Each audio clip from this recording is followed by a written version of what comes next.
Next up, we've got Tony Schiavone backstage with Ted DiBiase. He says that Beefcake will meet his destiny when he's beaten by the $1 Million Man. Not loving this from the $1 Million Man, just a bit of a throwaway promo. The $1 Million Man does say that, however, that he is well groomed and won't let Brutus get his grubby hands on him. And it's not like that beard is very well lined up, I'd say. Then we get Ted DiBiase and Virgil shake Donald Trump's hand as they enter for the match. And then it's Ted DiBiase versus Brutus the Barber Beefcake in a match that goes for 10 minutes, almost exactly. And as DiBiase distracts the referee, Virgil attacks Beefcake on the outside. DiBiase then joins Beefcake, and as they brawl, they're both counted out. It's a tie, Matt's favourite end to any match. Tom, what's your thoughts on this one? First of all, their garments I want to discuss. Lovely juxtaposition. $1 Million Man, black, a little bit of gold. Brutus, gold with a little bit of black. Lovely stuff. That's exactly what I want to see for a match. Ted DiBiase is so good, isn't he? And at the beginning, he's bumping all over the shop for Brutus. And one thing I actually should have already mentioned is that Brutus's music is so great. It's so amazing. And the fact that it's got like the snipping scissors sound in the background just makes it so much better. I really enjoyed this. I like that there's a bit where Ted gets 10 turnbuckle hits to the face, and the camera's on the angle of the turnbuckle, so you just see Ted DiBiase's face get driven into it, and he pulls some absolutely extraordinary faces, which is beautiful. Virgil at his best, I think we could say, when he's not wrestling but acting as a nuisance on the outside, gets involved many times to give Ted DiBiase the upper hand. There is a bit at the end though, after both men get counted out, after Virgil hits his old Pearl Harbor job on Beefcake, there's a bit where basically Brutus, Beefcake, and Virgil get into a little bit of a fight. And I thought to myself, imagine a 6-month program of Brutus the Barber Beefcake and Virgil. It would possibly be the most awful feud you've ever seen. He goes to get the shears to presumably cut Ted DiBiase's head, because old Virgil's bold as a coot, so there's no way anybody was ever going to ever cut any hair of him. But one thing that is quite amusing is that he goes to get the shears and the heels escape.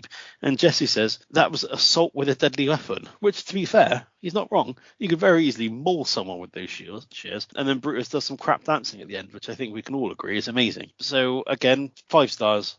Absolute piece of magic. 5 stars in the Trump Plaza. Exactly, which is probably about 16 stars in the Tokyo Dome. Matt. Yeah, I gotta be honest, I can't say that this one really worked for me. Yeah, I didn't find it all that memorable. There's pretty much sort of, 3 things that I can sort of note in here. One is the finish, and I will literally read out verbatim what I've written down. Both guys fight outside the ring and both counted out. No, I don't like that finish. Nah, don't want to be seeing that. I know at this stage, I mean, maybe, WrestleMania is not as big and, perhaps as special a show as it sort of has become. So at least I don't, in shows over the last couple of years, I wouldn't expect to see that type of finish. Maybe it was a bit more acceptable then, but I don't want to see that type of show on WrestleMania. It just doesn't work for me. I don't think this has got anything to do with the WrestleMania-ness of the show. I just think it's the time. Yeah, that's a fair point. And do you know, as far as Brutus, the character goes, it's something that I've discussed before. I don't get it. Brutus is meant to be the baby face, and just the fact that cutting somebody's hair just strikes me as such a dick move. So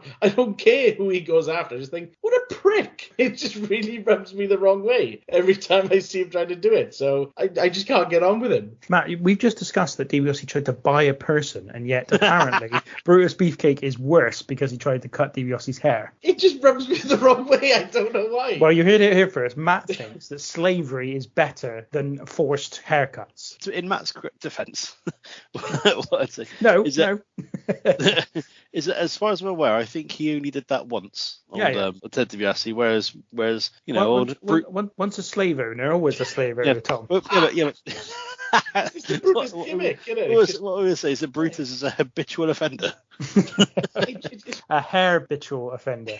Yes, that's good. It just strikes me as like, it's one of those things like, you when you're younger, you go to a house party and then you wake up and some prick has cut off your hair or something like that. But at least you haven't been sold to somebody else. Yeah, hair grows back, to be fair. Would you say that the barber gimmick is barbaric, Matt? Yes. I thought this was rubbish. I didn't like this very much.